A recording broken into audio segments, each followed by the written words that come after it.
لکھنؤ کی متحرک تنظیم سنی مجلس عمل کے ذمہ داران نے نعتیہ مشاعرہ اپنے بانی و سرپرست حضرت مولانا عبدالولی فاروقی صاحب مرحوم و مغفور کی یاد میں عبدالعزیز روڈ پر منعقد کیا، جس میں مقامی و بیرونی شعراء نے شرکت کی۔ کنوینر پروگرام مولانا دلاور حسین یقین فیض آبادی کے مطابق مشاعرے میں کسی ناشاعر کو زحمت نہیں دی گئی ہے۔ پیش ہے نوجوان عالم دین مولانا یاسر فاروقی کی تقریر کا کچھ حصہ۔ میں نے آپ حضرات کے سامنے اس مشاعرے کی مناسبت سے ایک آیت کریمہ تلاوت کی ہے، اسی کے ضمن میں دو تین باتیں میں اپنی عرض کر دوں گا مختصر سے وقت میں، اس کے بعد انشاءاللہ باضابطہ پروگرام شروع ہو جائے گا مشاعرے کا۔ اور وہ جو باتیں ہیں وہ بڑی اہمیت کی حامل ہیں، اسی مشاعرے سے تعلق رکھتی ہیں، اور اس کی کچھ کمیاں اور اس کی کچھ اہمیت آپ لوگوں کو بتانا چاہتا ہوں کہ ان چیزوں کی اہمیت کیا ہے۔ سب سے پہلی چیز تو یہ ہے کہ ہم نے جو یہ مشاعرہ منعقد کیا ہے، نعتیہ مشاعرہ یعنی حمد و نعت و منقبت، اللہ رب العزت سے لے کر کے اب ان کے حبیب اور ان کے حبیب کے حبیبوں کے جو تذکرے ہیں ان کے بارے میں مجھے کچھ بتانا ہے۔ اللہ رب العزت کی تعریفات پورے قرآن مجید میں بھری ہوئی ہیں۔ ہم سورہ فاتحہ شروع کرتے ہیں، سب سے پہلا لفظ ہی ہماری زبان سے جو نکلتا ہے وہ ہوتا ہے الحمدللہ رب العالمین۔ تمام تعریفات اس رب کے لیے ہیں جو تمام جہانوں کا پالنے والا ہے۔ یہ تو ہم شروعاتی کرتے ہیں اور ظاہر سے باتیں اسی کے لیے ساری تعریفات ہیں، ساری حمد ہیں، ساری ثنا اسی کے لیے ہیں، یہ کائنات اسی کی ہے۔ اس کے بعد جس محترم ہستی کے لیے یہ کائنات بنائی گئی ہے اور جس کے لیے اس کائنات کو سنوارا گیا ہے، جس کے لیے اس کائنات کو بنایا گیا ہے، اللہ رب العزت نے اس دنیا کو جس ذات کے لیے بنایا ہے وہ اللہ کے حبیب جناب محمد الرسول اللہ صلی اللہ علیہ وسلم ہے۔ اللہ کے رسول صلی اللہ علیہ وسلم کی تعریفات اللہ رب العزت نے اپنے قرآن مجید کے اندر بے شمار طریقے سے کی ہیں۔ بہت واضح انداز میں اللہ رب العزت نے اپنے حبیب کی تعریفات کی۔ کہیں اللہ رب العزت نے ارشاد فرمایا وَمَا أَرْسَلْنَاكَ إِلَّا رَحْمَةً لِّلْعَالَمِينَ، اے میرے حبیب میں نے آپ کو جو بھیجا ہے دنیا کے اندر تمام عالم کے لیے رحمت بنا کر کے بھیجا ہے۔ کہیں اللہ رب العزت نے ارشاد فرمایا وَمَا أَرْسَلْنَاكَ إِلَّا شَاهِدًا وَمُبَشِّرًا وَنَذِيرًا، اے میرے حبیب، اے میرے پیارے، اے میرے دلارے، میں نے آپ کو اس دنیا کے اندر جو بھیجا ہے وہ شاہد بنا کر کے، گواہ بنا کر کے، مبشر بنا کر کے، خوشخبری دینے والا، ڈرانے والا میں نے آپ کو بنا کر کے بھیجا ہے اس دنیا کے اندر۔ کہیں اللہ رب العزت اپنے حبیب کی تعریف یوں کر رہا ہے وَرَفَعْنَا لَكَ ذِكْرَكَ، اے میرے رب، اے میرے حبیب میں نے آپ کا تذکرہ بلند کر دیا۔ وَرَفَعْنَا لَكَ ذِكْرَكَ، تیرے تذکروں کو ہم نے زمین ہی نہیں آسمان کے اوپر اٹھا کر کے رکھ دیا ہے۔ جو تیری تعریف کر، جو تیرا کلام پڑھتا جائے گا، میرا کلام پڑھتا جائے گا، تیری حمد کرتا جائے گا، تیری ثنا کرتا جائے گا، تیری تعریف کرتا چلا جائے گا۔ اللہ فرماتا ہے وَرَفَعْنَا لَكَ ذِكْرَكَ، ہم نے تیرے ذکر کو بلند کر دیا، تیرے ذکر کو بلند کر دیا۔ حضرت عائشہ رضی اللہ تعالی عنہا سے ایک شخص نے پوچھا کر کے، ایک صحابی آئے کہنے لگے اللہ کے رسول صلی اللہ علیہ وسلم کا اخلاق بتائیے ذرا اما عائشہ، کیا کرتے تھے، کیسا اخلاق تھا، کیسے لوگوں سے ملتے تھے؟ حضرت عائشہ حیران ہو گئی، تعجب میں آ گئی، کہیں قرآن نہیں پڑھتے ہو کیا؟ کہا پڑھتا ہوں۔ کہا پڑھتے ہو؟ پورا قرآن اپنے میرے حبیب کی تعریفات سے بھرا پڑا ہوا ہے، پورا قرآن میرے نبی کے اخلاق سے بھرا پڑا ہوا ہے، تم کو یہی نہیں، تم یہ پوچھنے آئے ہو کہ میرے حبیب کے اخلاق کیسے تھے؟ قرآن بھرا پڑا ہوا ہے، اللہ نے اخلاق کی تعریف کی ہے، اللہ نے ان کے کردار کی تعریف کی، اللہ نے ان کے ایک ایک چیز کی تعریف کر دی، ان کی زبان کی، ان کے بیان کی، ان کے چلنے کی، ان کے کھانے کی، ان کے پینے کی، ان کے اٹھنے کی، ان کے بیٹھنے کی، ان کی نماز کی، ہر چیز کی تعریف اللہ رب العزت نے کی ہے قرآن مجید کے اندر۔ اللہ رب العزت نے کی ان کے لیے تعریف۔ لہذا اللہ رب العزت نے اپنے حبیب کی تعریفات سے پورا قرآن بھر رکھا ہے. پھر یہ اللہ رب العزت نے کیا.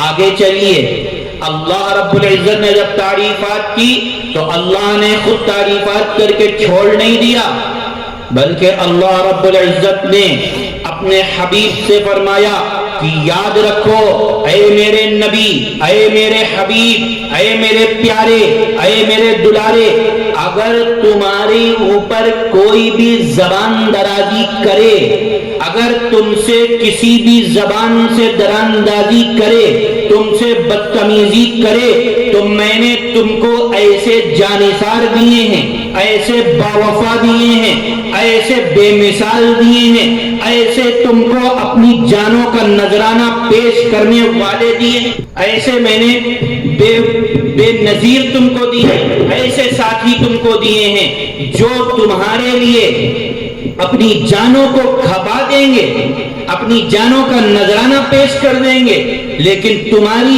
چوکھٹ کی پہرے داری نہیں چھوڑیں گے. میں نے تم کو ایسے لوگ عطا کیے ہیں، ایسے باوفا لوگ دیے ہیں تم کو. اگر تمہیں کہیں پر ضرورت پڑے، تمہیں جس چیز کی بھی ضرورت پڑے گی، تم اس چیز کے لیے ان کو بلا لینا. جہاں قلم کی ضرورت پڑے تم قلم ان کو دے دینا، جہاں زبان کی ضرورت پڑے تم زبان ان کو دے دینا، جہاں کسی اینٹ کی ضرورت پڑے تم ان کے ہاتھ میں اینٹ دے دینا. جیسے حالات کو تم اسے ایسے حالات کے اوپر تم کو استعمال کر سکتے ہو. میں نے تم کو ایسے اصحاب دیے ہیں، ایسے لوگ عطا کیے ہیں. میرے بھائی، پھر صحابہ اکرام رضوان اللہ تعالی علیہم اجمعین نے اپنی اس جانثاری کا، اپنی اس وفاداری کا وہ پورا کا پورا اسی طریقے سے انہوں نے نبھایا. وہ کردار نبھایا انہوں نے. اللہ کے رسول صلی اللہ علیہ وسلم کے تین ساتھی ایسے ہیں کہ جو بہت مشہور تھے نعت میں، حمد و نعت میں بڑے مشہور. کون سے ساتھی؟ یاد کر لیجئے، تاریخ کی بات ہے، یاد رہنا چاہیے. تین صحابی ایسے ہیں جو اللہ کے رسول صلی اللہ علیہ وسلم، ایسے بہت ہیں، سینکڑوں ہیں جنہوں نے اللہ کے رسول کی تعریفات میں اشعار لکھے، لیکن تین لوگ نمایاں ہوئے. اور بھی لوگ، تین لوگ نمایاں ہوئے. نمبر ایک حضرت حسان بن ثابت، نمبر دو کعب ابن مالک، نمبر تین عبداللہ ابن رواحہ. یہ تین صحابی ایسے ہیں جنہوں نے اللہ کے رسول کی طرف سے جس طریقے کا کلام آیا، اللہ کے رسول کی طرف سے انہوں نے اسی طریقے کے کلام کو جواب میں پیش کیا. اور ان کی بھی قیادت جو کی ہے وہ حضرت حسان بن ثابت رضی اللہ تعالی عنہ نے کی ہے. حضرت حسان ان میں سے سب سے اونچے شاعر تھے.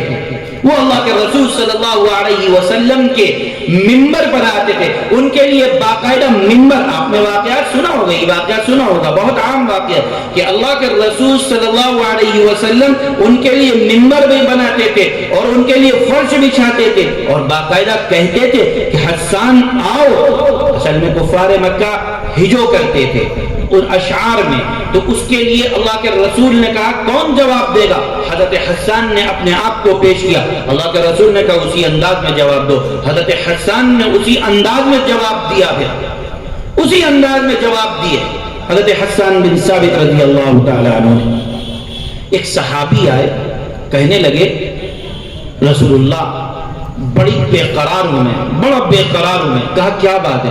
کہا اللہ کے رسول جب بھی گھر ور میں رہتا ہوں ادھر ادھر بے قراری بڑھتی ہے، تڑپ بڑھتی ہے اور اندر سے کیفیت عجیب سی ہونے لگتی ہے، دل مچلنے لگتا ہے آپ کو دیکھنے کے لیے، تو میں فوراً بھاگا بھاگا چلے آتا ہوں، آپ کو دیکھ لیتا ہوں، قرار مل جاتا ہے، آپ کو دیکھ لیتا ہوں، قرار مل جاتا ہے. اللہ کے رسول پوری دیوانوں کی جیسی کیفیت رہتی ہے میری، دیوانوں جیسی کیفیت رہتی ہے میری، بے قرار رہتا ہوں. بلکہ لوگ مجھے تو یہاں تک کہ کہتے ہیں، یوں پکارے ہیں مجھے کوچے جانا والے، یوں پکارے ہیں مجھے کوچے جانا والے، ادھر آبے ابے او چاک کے ریبا والے. یعنی اس قدر میرے لیے پھٹا رہتا ہوں میں آپ کی محبت میں. اللہ کے رسول بڑی بے قراری جب ہو جاتی ہے تو میں آپ کو دیکھنے کے لیے آ جاتا ہوں، اب قرار مل جاتا ہے دل کو اور اطمینان ہو جاتا ہے, سکون مل جاتا ہے. اللہ کے رسول لیکن یہ بتائیے کہ جب آپ نہیں رہیں گے, ہم نہیں رہیں گے, تو اللہ کے رسول میں دیکھوں گا کسے؟ اللہ کے رسول میں کسے دیکھوں گا, کس کی دیدار کروں گا؟ اللہ کے رسول ایک بات یہ بتائیے, جب میں اس دنیا سے چلا جاؤں گا, اس دنیا سے جانے کے بعد میں حشر میں پہنچ جاؤں گا, وہاں فیصلہ ہو جائے گا, اللہ جنت میں پہنچا دے گا. اللہ کے رسول وہاں تو آپ کا دیدار ہو نہیں پائے گا. بے قراری دیکھیے صحابی کی, اللہ کے رسول جنت میں تو آپ کا دیدار ہو نہیں پائے گا. پوچھا کیوں؟ کہا اللہ کے رسول آپ کا اتنا اعلیٰ مرتبہ ہے, آپ اتنے بلند مرتبے کے ہیں, آپ اتنے اونچے پائے کے نبی ہیں, ہم جیسا خاکسار, ہم جیسا عاجز, ہم جیسا گنہگار کہاں آپ کو دیکھ پائے گا, وہاں کہاں مل پائے گا, ہمارا مرتبہ کہاں ہوگا ایسا, ہم کہاں آپ سے ملاقات؟ آپ تو نبیوں کے ساتھ رہیں گے, بڑے بڑے انبیاء کے ساتھ آپ تو رہیں گے, ہم تو آپ کو دیکھ بھی نہیں پائیں گے. اللہ کے رسول صلی اللہ علیہ وسلم خاموش ہو گئے. اللہ کے رسول خاموش ہو گئے, کچھ نہیں کہا. اللہ رب العزت کو اپنے صحابی کے, اپنے محبوب کی یہ ادا, یہ سوال اتنا پسند آیا. اللہ کے حبیب کے پاس فوراً جبرائیل امین کو آیت کریمہ لے کر کے بھیجا کہ اے جبرائیل امین, میرے حبیب کو جا کر کے یہ آیت پڑھاؤ, یہ سناؤ جا کر کے, اور کہہ دو کہ اپنے جانثار کو یہ آیت سنا دے. کون سی آیت؟ کہا یہ آیت سنا دینا, وَمَن يُطِعِ اللَّهَ وَالرَّسُولَ فَأُولَئِكَ مَعَ الَّذِينَ أَنْعَمَ اللَّهُ عَلَيْهِمْ مِنَ النَّبِيِّينَ وَالصِّدِّيقِينَ وَالشُّهَدَاءِ وَالصَّالِحِينَ وَحَسُنَ أُولَئِكَ رَفِيقًا. یہ آیت کریمہ سنا دینا. اللہ کے رسول صلی اللہ علیہ وسلم نے ان صحابی کو بلایا, کہا فوراً آؤ میرے پاس.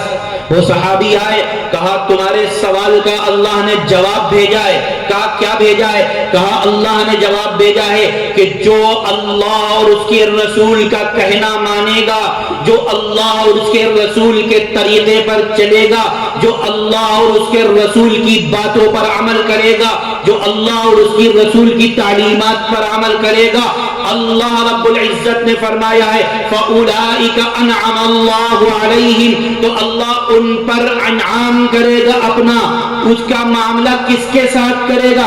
فَأُولَئِكَ الَّذِينَ اس کے ساتھ کرے گا جن پر اللہ کا انعام ہوا ہے. وہ انعام والے کون بنتے ہیں؟ من النبیین, وہ نبی ہیں, والصدیقین, وہ صدیقین ہیں, والشہداء والصالحین, یہ لوگ بندے ہیں جو بھی میرے دین پر عمل کرے گا, میرے رسول کی تعلیمات پر عمل کرے گا, اس کا انجام بھی نبیوں کے ساتھ ہوگا, صدیقین کے ساتھ ہوگا, شہداء کے ساتھ ہوگا, نیک لوگوں کے ساتھ ہوگا, اچھے لوگوں کے ساتھ ہوگا. تم بھی نیک عمل کرو گے, تم بھی اچھے عمل کرو گے, میرا ساتھ تمہارا قیامت کے دن جنت میں ہوگا انشاءاللہ. وہ صحابی نے یہ بات سنی, انتہائی خوش ہو گئے. اب آخری بات جو میں آپ لوگوں کو بتانے جا رہا ہوں, یہ تو تعریفات تھی اللہ کے رسول کی. اللہ رب العزت نے کیسی تعریف کی, صحابہ نے کیسے تعریف کی اللہ کے رسول کی, لیکن یہ تعریفات بڑا نازک مرحلہ ہے. اللہ کے رسول کی عزت, ان کا احترام, ان کا مرتبہ, یہ بڑی نازک نزاکت کا معاملہ ہے. یہ شعر اور شاعری یہ بڑی نزاکت کی چیز ہے. والد محترم بھی اکثر یہ بات کہا کرتے تھے کہ اس میدان کے اندر قدم رکھنا یہ بڑی نزاکت کا معاملہ ہے. اس میں ذرا سے بھی پیر کو لغزش کھایا, اس میں ذرا سے بھی قلم لغزش کھایا, اس میں ذرا سے بھی زبان لغزش کھائی, معاملہ ادھر کا ادھر ہو جائے گا. اس لیے اس سے بچنا چاہیے, اس میں غلو نہیں کرنا چاہیے. اللہ کے رسول کا جو مرتبہ ہے ان کو اس مرتبے تک رکھو, ان کا مرتبہ نہ اس سے گھٹاؤ نہ اس سے بڑھاؤ, بالکل بھی نہیں. اللہ کے رسول کو برداشت نہیں ہے کہ میرا مرتبہ گھٹایا بھی نہ جائے اور بڑھایا بھی نہ جائے. اور یہی اہل سنت والجماعت کا عقیدہ ہے کہ اعتدال کا کام رکھنا چاہیے, اعتدال کا معاملہ. اللہ کے رسول صلی اللہ علیہ وسلم کے پاس ایک بچی بیٹھی ہوئی تھی, کہنے لگی یہ ایسے لوگ ہیں, یہ ایسے آدمی ہیں کون کہنے لگا؟ وہ بچی کہنے لگی اللہ کے رسول کے بارے میں کہ یہ ایسے آدمی ہیں کہ جو پہلے زمانے کی آگے کی باتیں جانتے ہیں، آگے کی باتیں جانتے ہیں۔ اللہ کے رسول صلی اللہ علیہ وسلم نے اس کو فوراً خاموش کیا، کہا خاموش ہو، یہ باتیں نہیں، غلط بات نہیں، میں غیب کا علم نہیں رکھتا ہوں، میں عالم الغیب نہیں ہوں، اللہ رب العزت عالم الغیب ہے۔ ان اللہ عنده علم الساعة وينزل الغیث ويعلم ما في الارحام وما تدری نفس ماذا تکسب غدا وما تدری نفس بأي ارض تموت۔ اللہ رب العزت غیب کا علم جانتا ہے، مجھے غیب کا علم نہیں ہے۔ مجھے اگر غیب کا علم ہوتا تو میں بہت سی چیزوں میں پھر اپنا معاملہ کر لیتا، میری بیوی زوجہ عائشہ کے اوپر، میری زوجہ محترمہ عائشہ کے اوپر پھر کوئی الزام نہ لگا پاتا۔ اگر مجھے غیب کا علم ہوتا میں ایک مہینہ ایسی خاموش نہ بیٹھا رہتا، وہ رو رو کر کے ہلکان نہ ہوتی اگر غیب کا مجھے علم ہوتا۔ لہذا یہ بات اس طریقے کا بڑھاوا نہ دو۔ ایک مرتبہ کہنے لگے مجھے عیسیٰ ابن مریم سے زیادہ آگے نہ بڑھانا۔ جس طریقے سے عیسائیوں نے حضرت عیسیٰ علیہ السلام کے مرتبے کو اتنا اونچا کر دیا، اتنا اونچا کر دیا کہ اللہ رب العزت سے بھی اونچا کر دیا۔ غلو مت کرنا اس معاملے میں، غلو مت کرنا اس معاملے میں۔ میں اللہ کا بندہ اور اس کا رسول ہوں، مجھے اسی نام سے یاد کرا کرو، مجھے اسی نام سے یاد کیا کرو۔ لہذا ان اشعار میں بڑی باریکیاں ہوتی ہیں، بڑے طریقے ہوتے ہیں، بڑے سنبھل کر کے الفاظ نکالنا پڑتے ہیں۔ کبھی ایسا نہ ہو کہ گستاخانہ الفاظ نکل جائیں، کہیں ایسا نہ ہو کہیں الفاظ کے رد و بدل سے کچھ اور معنی نہ نکل آئیں۔ اس لیے الفاظ کے مترادفات کو بھی سمار کر کے لینا ہوتا ہے۔ شاعروں کے اوپر بڑی ذمہ داری ہوتی ہے۔ یہ جو آپ کے سامنے شعراء بیٹھے ہیں یہ بڑی محنت اور مشقت کر کے آئے ہوں گے، انہوں نے بڑے اپنے کلام کو دیکھا ہوگا، نکھارا ہوگا، بڑا معاملہ، اور خاص طور سے لکھنؤ کے اندر آنا، یہاں تو علماء عوام بھی جانتی ہے کہ کس شعر کا کیا مطلب ہے، بچہ جانتا ہے کہ مدح صحابہ کیسے کی جاتی ہے، مدح نبی کیسے کی جاتی ہے، اور اللہ کے رسول اللہ رب العزت کی تعریفات کیسے کی جاتی ہیں۔ لہذا اس جگہ پر آنا اور زیادہ سنجیدگی کا اور زیادہ احترام کا معاملہ ہوتا ہے۔ بس میں یہی کہتا ہوں، اپنی بات کو ختم کرتا ہوں کہ نہ میری زبان کے اندر نہ اتنی طاقت ہے، نہ میرے اندر اتنی صلاحیت ہے، نہ میرے اندر اتنی صالحیت ہے، نہ میری زبان کے اندر اتنی سلاست ہے کہ میں اپنے نبی کی تعریفات میں کچھ الفاظ کہوں۔ میں تو یہی کہوں گا ما ان مدحت محمدا بمقالتی، ما ان مدحت محمدا بمقالتی لیکن مدحت مقالتی بمحمدا۔ اسی کو اردو زبان میں شاعر نے کہا ہے، تھکی ہے فکر رسا مدح باقی ہے، تھکی ہے فکر رسا مدح باقی ہے، قلم ہے آبلہ کا مدح باقی ہے، تمام عمر لکھا مدح باقی ہے۔ یعنی اللہ کے رسول صلی اللہ علیہ وسلم کی ایک ایک چیز میں مدح باقی ہے۔ ہم سے تو نہ ہو سکے گا کہ ہم اپنے حبیب کی مدح کریں۔ اللہ تعالی ہم سب کو کہنے سننے سے زیادہ عمل کرنے کی توفیق عطا فرمائے۔ وآخر دعوانا ان الحمدللہ رب العالمین۔ لرن آن لائن کی جانب سے آپ سے بس اتنی التجا ہے کہ ہمارے اس پروگرام کو لائک، شیئر اور سبسکرائب ضرور کریں، ساتھ ہی بیل آئیکن دبانا نہ بھولیں جس سے ہماری ہر ویڈیو آپ تک اپلوڈ ہونے کے ساتھ ہی پہنچ سکے۔ شکریہ۔